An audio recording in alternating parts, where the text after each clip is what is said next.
How's it going, everyone?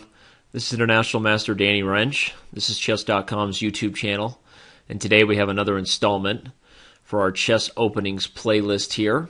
Again, you can find probably just about every opening you would ever imagine you could play. Even in your wildest dreams, you will find that in our YouTube chess openings playlist, so go ahead and check that out. The last installment was on the Alapin Sicilian, which is a very common and popular anti-Sicilian.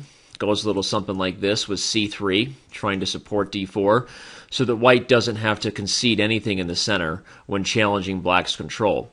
The main description and the ideas behind that approach are in the previous video and in the chess openings playlist, so I hope you guys check that out. So today we're sort of looking at the next most logical step as far as openings go. It's also an anti-Sicilian, and it makes sense because we also play c3, but these two openings are far from similar, with the Alapin slowing down white's development in order to try to support a potential positional advantage. The Smith-Morra Gambit, as you see the title here, after the move d4, is an opening designed to accelerate white's development at the cost of sacrificing even material in the center. After d4, black is going to take it, and they're pretty much, if you're a black player playing the Sicilian here, you don't really have any option but to capture on d4 once white challenges, because the space advantage itself is simply too much to try and ignore. Moves like d6 would just run into me capturing and maybe trading queens and destroying your king's right to castle for the rest of the game, and nothing else really makes sense. So if you're really a beginner player just trying to take the time to explain the basic philosophy again, and I talked a lot about the basic philosophy behind the Sicilian and the reasons behind the Alapin Sicilian in the last video, so sort of get a bigger picture, you can again check out that one. But after d4, black is obviously taking it, and if you were intending on playing just a regular open Sicilian, would have made a lot more sense to play knight f3 on move 2 before d4, as now capturing with the queen instead of the knight per se, as if it was developed, would simply run into a loss of time after knight to c6, and any logical move here, including knight f6 or perhaps even g6, they all look pretty good for black, as white is just simply down time, having wasted a couple moves here with the queenie poo, so that's not a good idea. So logically, we end up here with the Smith-Morra Gambit, especially if white plays 2d4. And what exactly is the idea? Well, white is making a sacrifice of 2 pawns on the queen side to open up lines for the pieces. In this situation, the c file is now open, the d file is now completely open. White has one move lead in development, with the knight already being on c3, and also very active and open possibilities for the pieces. The bishop on c1 obviously has options to head to f4 or g5. This bishop will likely go to c4, though it even has other options. White is getting a development advantage in compensation for the pawn. But the basic philosophy there is as it is in every gambit. You sacrifice something to get something. And so if the compensation doesn't work out, then you may simply find yourself down material from white's perspective. But potentially it can work out extremely well, and some of the most beautiful attacks have been conducted from the Smith-Morra Gambit, and one of the games that we're going to highlight and show today will show you kind of the pros of playing this opening. I'm going to give my suggestions as far as the cons as well, but we're going to try to do all that pretty quickly here. Black has a number of moves here. The move played in the game we're going to be reviewing is the move knight to c6, which is probably the most logical developing move, and as long as black is emphasizing a few critical points whenever you're playing against a gambit, he should be okay. Knight c6 is not my favorite move. I have a specific line that I like to play against the Smith-Morra, but the main points and tips I'm going to offer for players who worry about facing these types of dangerous gambits are that whenever you're up material, your idea needs to quickly become, what do I need to do to equalize the other factors in the game, right? So if you're up material, you already have one advantage, but what did your opponent get in compensation for that? Is it a development lead? Is it, my king side is slightly weaker? Is it, a trapped piece or a sidelined piece kind of out of the play? Like making the critical thinking skill effort to establish what it is your opponent is getting in compensation for that material, and prioritizing solving that weakness and fixing it ASAP is really the number one thing you can do as far as critical thinking skills go. So regardless of the theory I'm going to show you, when you're playing against any gambit, remember, your opponent gets compensation for the pawn you've won. So immediately recognize what that compensation is and try to emphasize or recognize what the best way is to equalize those other factors in the position. And again, it's just a basic logical thinking process to have in terms of your approach. And even if you don't know theory, that'll help you. Against the Smith-Morra particularly, you need to highlight or think about it from the perspective of king side before queen side. I typically think that black should try to develop his king side as quickly as possible and get out of the center in order to avoid potential problems against the king. And even strong grandmasters who don't do that can really feel the wrath against white's development, like the game we're going to see. But quickly, let me show you some other things about the Smith-Morra. So after knight to c6, knight to f3, one common mistake a lot of players make is trying to develop this bishop on c8. After bishop c4, they bring the bishop out to g4, which pins this knight.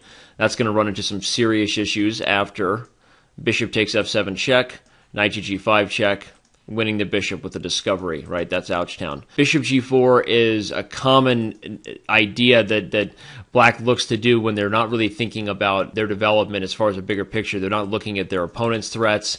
And so this is a move you really want to avoid playing against Smith-Morra. I've made that mistake. You did in my earlier days often, actually. So that wouldn't be a good thing. Typically, what black actually tries to do is, instead of playing d6, actually tries to play e6 and a6 in a lot of positions. e6 being a move that blocks off white's bishop scope, a6 being a move that guards the b5 square, because whenever you play e6, your d6 square might become weak potentially. With that said, the line that I recommend playing for black is a move that starts with e6 and a6, and then actually d6, completely neglecting the development of the queen side for now, trying to take away some of white's critical squares in the center, the access that white gets there, and the approach of trying to bring this knight from e7 to g6, which is a square for the knight that actually guards a critical dark square in the center, rather than being a target to potential tactics on e5 eventually. We can't dive too deep into the theory in this particular video lecture, but there is more information in a recent member analysis video I actually done on the other site, and Roman Ginjihashvili has also covered this variation in some videos, so if you want to go check those out. In any case, after bishop c4,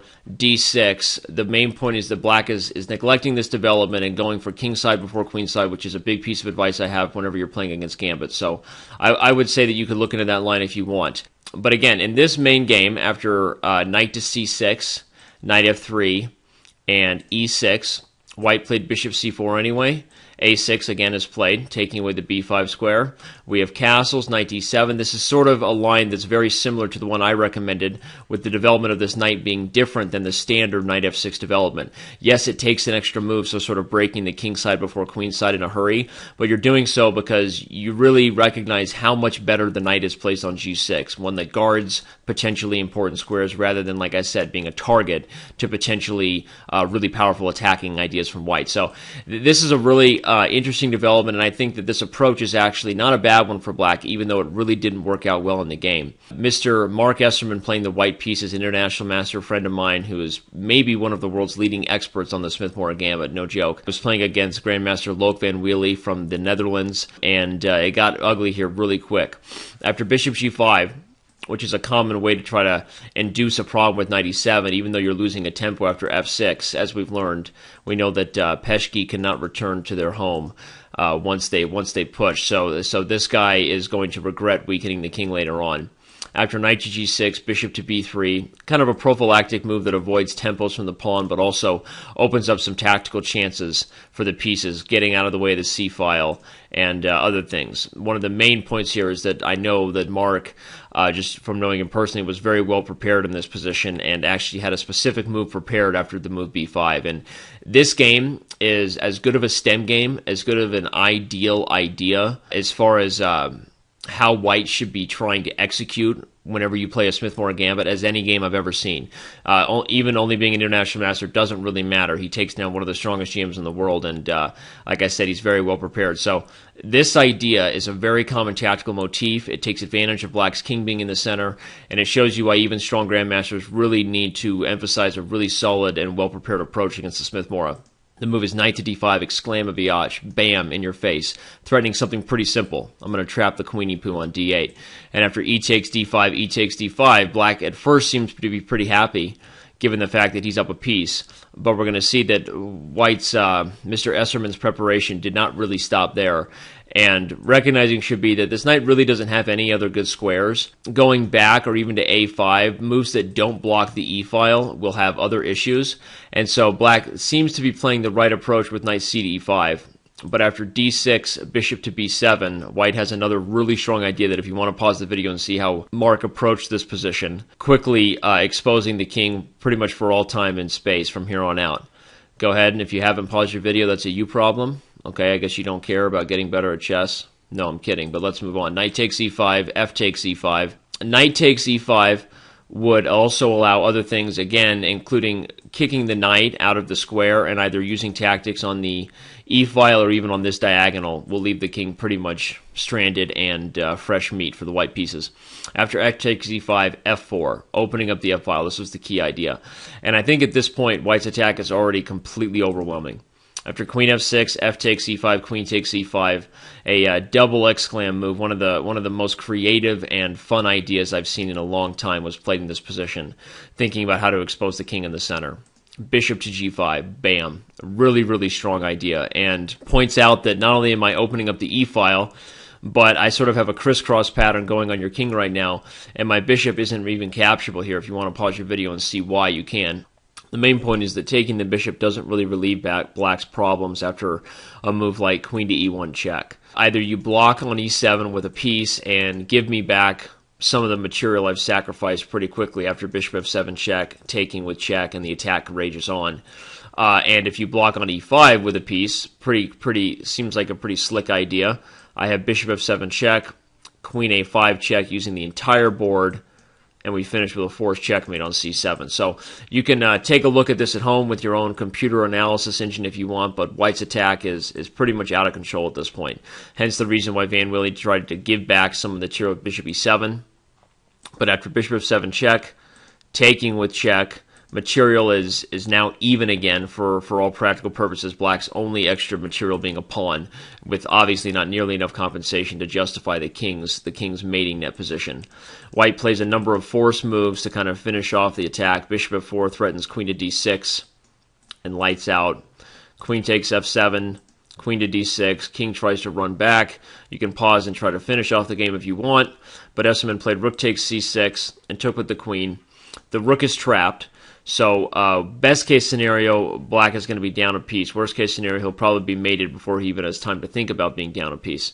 And this is, like I said, an ideal stem game to have memorized if you're somebody looking for a really dangerous anti-Sicilian as far as your approach to one of black's main weapons. So, again, against a really well-prepared opponent, a pawn is a pawn, no matter where you live. And a sacrifice of material with a well-prepared approach is always a risk. But you saw from this game that even strong grandmasters who can think they have a well approach can run into real issues, and the tactics in the Smith-Morra give White a really fun and exciting game. And like I said, even though the move c3 is played before move 5 in both the Smith-Morra Gambit and the Alapin, they couldn't really be any more different, with the Alapin being a slower positional approach and the Smith-Morra being about as in-your-face as you can have as far as an anti-Sicilian. So I hope you guys are enjoying the Chess Openings playlist. Hope you're getting all the information you need, and I will hopefully see you around on Chess.com.